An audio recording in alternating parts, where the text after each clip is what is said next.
আমার শত্রু আরাফাত আপনারা সবাই জানেন।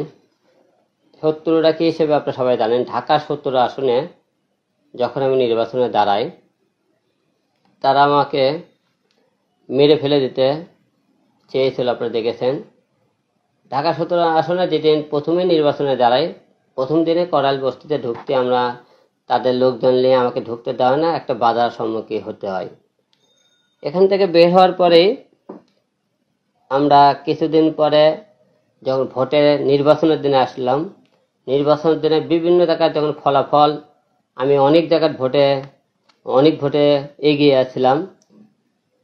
সেই টাইমে ঠিক 3:40 সে আমাকে তার গুন্ড বাহিনী দিয়ে আমাকে মারধর করে। মারধর করার পরে সেখান থেকে কোনো রকম আমি আমার জীবনটা নিয়ে পালাই হতে দৌড়ঝাঁপ করে। এখন কথা হলো কি, আমি তাকে অনেক দিন ধরে খুঁজতেছিলাম যে এত আসামি ধরা পড়ে, আমার আসামি ধরা পড়ে না কেন। এবং আমি ঢাকা 17 আসনে বিপুল ভোটে জয়লাভ করি।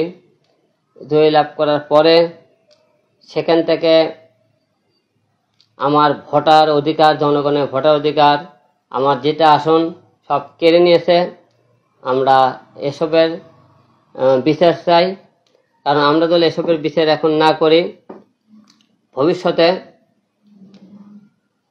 বাংলাদেশে আবারও যারা এমপি মন্ত্রী হবে তারা এরকম অন্যায় করবে। তাই এদের শাস্তি এমন হারে হওয়া দরকার, এই শাস্তি থেকে ভবিষ্যতে যারা এমপি মন্ত্রী হবেন তাদের ভিতরে একটু যেন ভয় কাজ করে। একটা জিনিস খেয়াল রাখবেন, ক্ষমতা কারো চিরস্থায়ী না। আপনারা মনে করেছিলেন এই হাসিনা সরকার যতদিন বাঁচবে ততদিনই মনে ক্ষমতা ধরে রাখতে পারবে।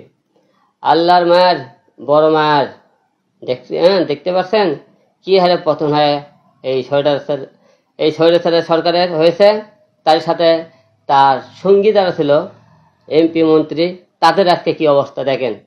আজকে আদরে মানুষের জুতোর বাড়ি, লাত্তি, মার, কুশি, এই এত কোটি কোটি লাখ লাখ টাকা থাকেও সম্মান আপনারা নিতে পারলেন না। কি হবে বলেন? আসবে বাকি জীবন, একাদিনের বয়স তো শেষ পর্যায়ে যেসব এমপি মন্ত্রী ছিলেন, এই বাকি জীবনটাই জেল খাট কাটাবেন। কারো কারো হয়তো ফাঁসিও হতে পারে আপনারা যে অন্যায় করেছেন। এখন দেশ স্বাধীন হয়েছে, আমি বলেছিলাম এই সরকার থাকলে নির্বাচন করব না। এখন সব কিছু মিলে আমি আশা রাখতেছি সামনে সুষ্ঠু একটা নির্বাচন হবে। আমরা অবশ্যই নির্বাচনে আসবো এবার। আমার মূলত আসামি আরাফাত। আমার এই মেরে ফেলার পিছনে আর কে কে ছিল আমরা তার থেকে শুনতে চাই। রিমান্ডে নেওয়ার পরে তারপরে আরো যারা যারা থাকবে তারাই বলবে, সবার বিরুদ্ধে মামলা হবে।